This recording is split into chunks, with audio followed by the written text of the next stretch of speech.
Je suis née en France, j'ai évolué pendant 17 ans, 17 ans au Sénégal, un an au Mali. Il y a eu un vrai choc. Je ne sais pas si c'était ma part française ou ma part sénégalaise qui était la plus en confrontation avec la culture très britannique Oui. des prairies de l'Ouest canadien. Oui. Vous y êtes faite facilement, rapidement? Facilement, non. Oui. Non, non. Et je crois que je suis quelqu'un de très flexible. J'ai eu la chance extraordinaire d'avoir pu cheminer dans cette quête identitaire au Sénégal parce que j'ai été entourée de gens extraordinaires, d'intellectuels de grands talents, d'artistes fabuleux. Mais ça a été difficile, en particulier parce que c'était une petite communauté rurale, dans un environnement rural, et que je suis définitivement une citadine. Oui.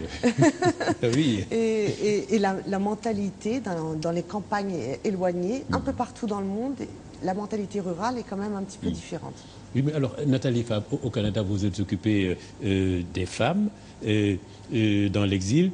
Alors, d'abord, avant de parler de comment vous êtes occupée d'elles, est-ce à cause de votre expérience personnelle? Oui, Ah oui? oui, oui. J'ai toujours été intéressée par les souffrances que certaines femmes vivaient, et j'en ai vécu, comme la plupart des femmes. Des souffrances qui sont devenues des expériences, la violence faite aux femmes. Je n'ai pas été particulièrement dans ce cas de figure, mais je l'ai observé autour de moi très souvent. Oui, j'ai voulu m'occuper des femmes par empathie, oui. Parce que je comprends vraiment les problématiques auxquelles sont confrontées les femmes, et je dis bien toutes les femmes, Oui. y compris celles qui le dénient. Oui. Mais vous êtes partie volontairement. Mais ces femmes-là, c'est parfois, malgré elles, à leur corps défendant qu'elles partent, et souvent parce que leurs vies sont fracassées. C'est exact. C'est exact. J'ai en particulier eu à m'occuper de beaucoup de femmes originaires du Rwanda. Je dirigeais donc cet organisme pour les femmes demandeuses d'asile, réfugiées, souvent traumatisées par des expériences de viol de guerre, des expériences terribles, terrifiantes. Le Congo, on connaît le viol comme arme de guerre. Quand on récupère ces femmes qui ont perdu une partie de leurs enfants, qui ne savent pas où sont l'autre partie, parce que les camps de réfugiés, l'exil, l'exode, c'est des situations extrêmement chaotiques. Et oui, ça a été une aventure extraordinaire, mais qui m'a pris beaucoup aussi personnellement en tant que femme, parce que soutenir une femme qui est passée par tellement de choses, c'est très délicat. Oui. Alors, vous avez parlé du Congo, du Rwanda. Évidemment, la majorité de ces femmes qui arrivent en détresse, hein, avec des vies, comme on dit, totalement bousillées, la majorité viennent d'Afrique, malheureusement. Parce qu'il y a les guerres, parce que parfois même, on le dit, les stratèges, à cause tout simplement des points d'eau, les guerres sont de toute origine maintenant.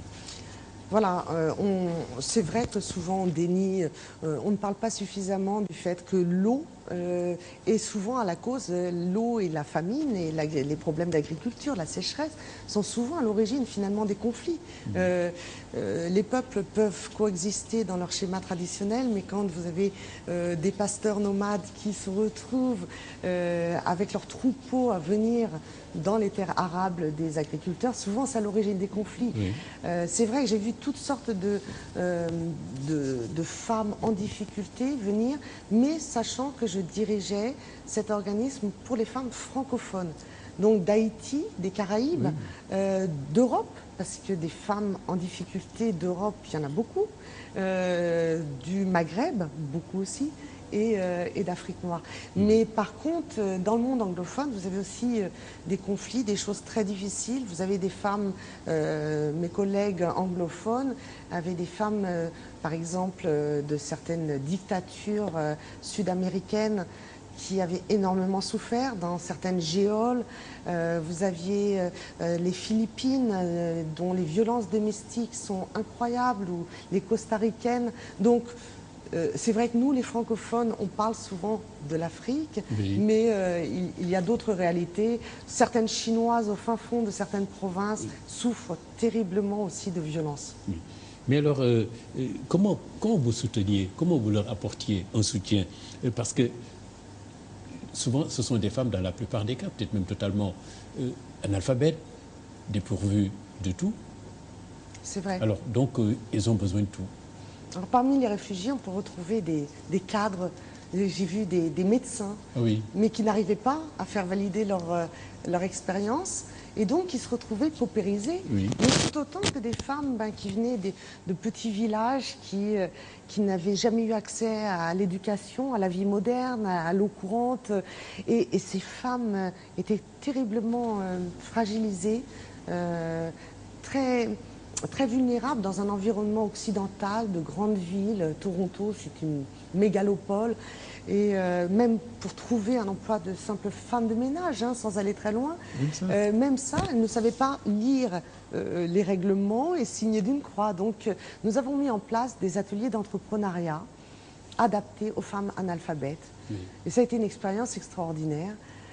Ces femmes, c'était mon expérience de l'Afrique, c'était mon expérience de tout ce que j'avais vécu dans le monde rural en circulant en Afrique, parce que j'ai commencé très très jeune, y compris avec le sac à dos et en taxi-brousse.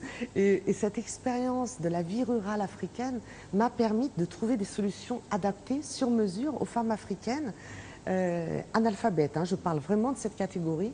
Et ces ateliers ont été vraiment très très riches, puisqu'on a sollicité toute la famille et on a utilisé la collaboration des enfants, des adolescents scolarisés qui apprenaient à gérer une petite comptabilité vraiment de base sur Excel, les autres qui faisaient des demandes de subventions.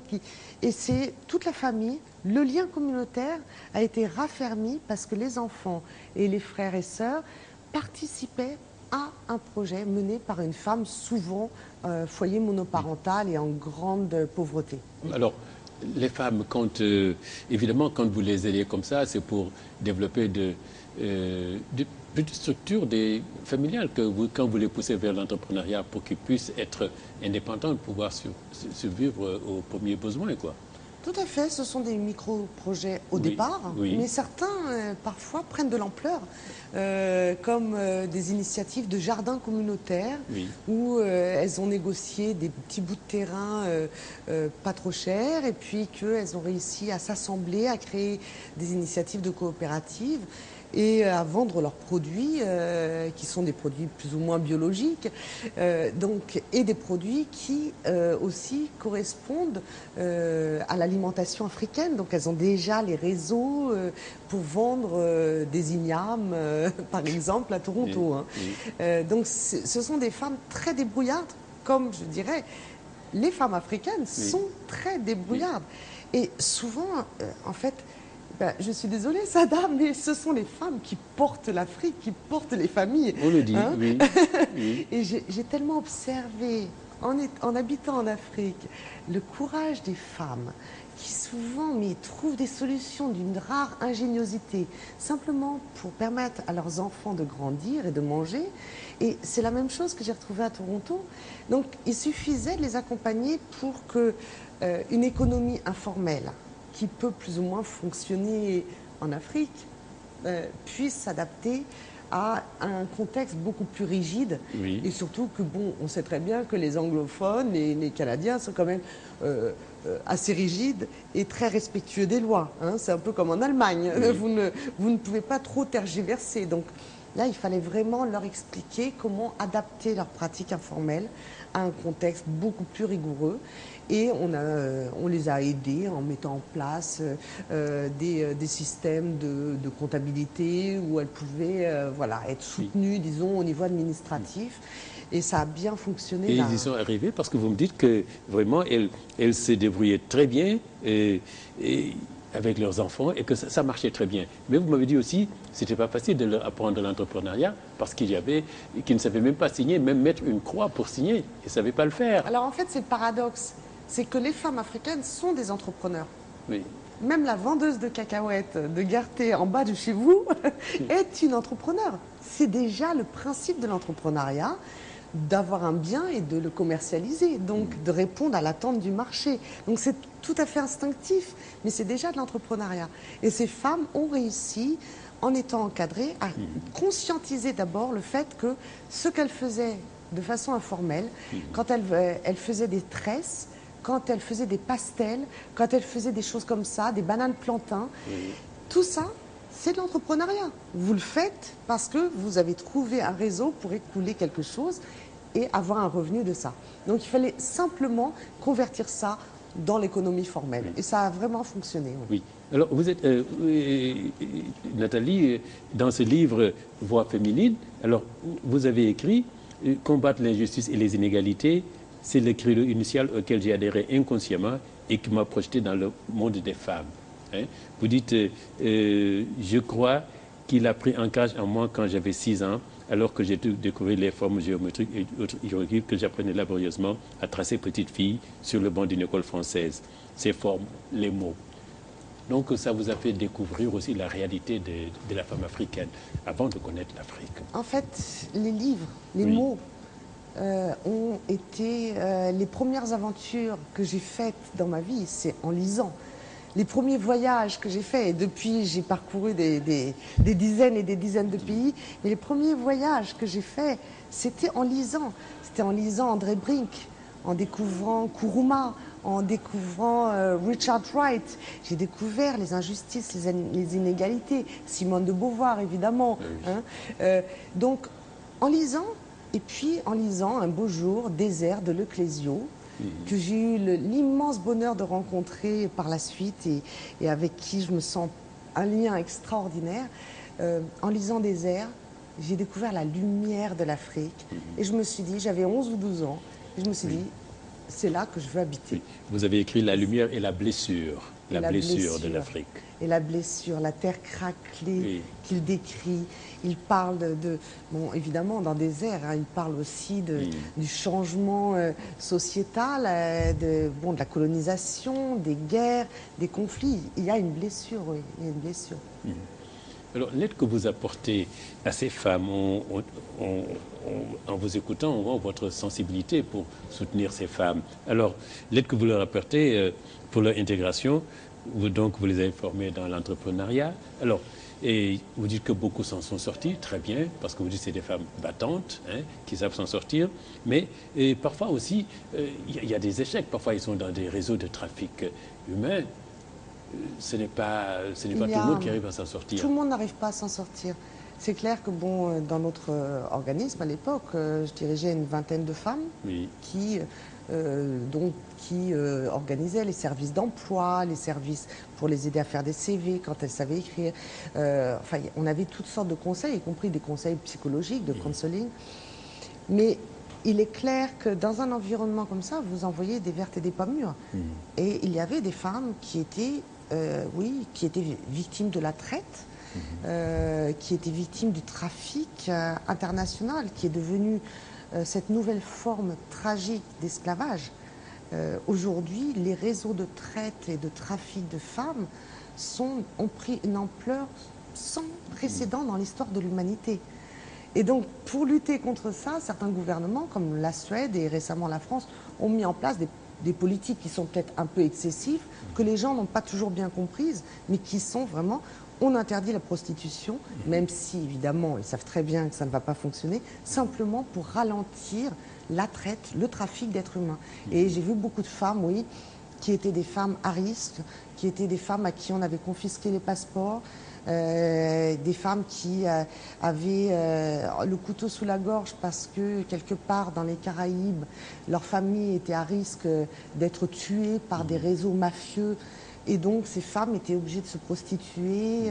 Oui, il y a des cas terribles. Et puis bon, sans parler des femmes rwandaises qui ont vécu les viols de guerre, c'est épouvantable. Certaines ont eu des enfants, ont attrapé le sida, ont des enfants qui naissent sidéens d'un de ces violeurs. C'est très difficile tous les jours de devoir se battre pour sa santé, pour la santé d'un enfant non désiré.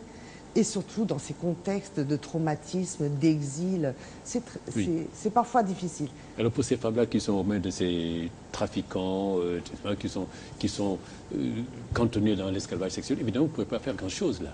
Oh, on a pas mal collaboré avec la police. Ah oui. Et souvent avec d'autres partenaires d'autres services sociaux qui les prenaient en main de façon différente, oui.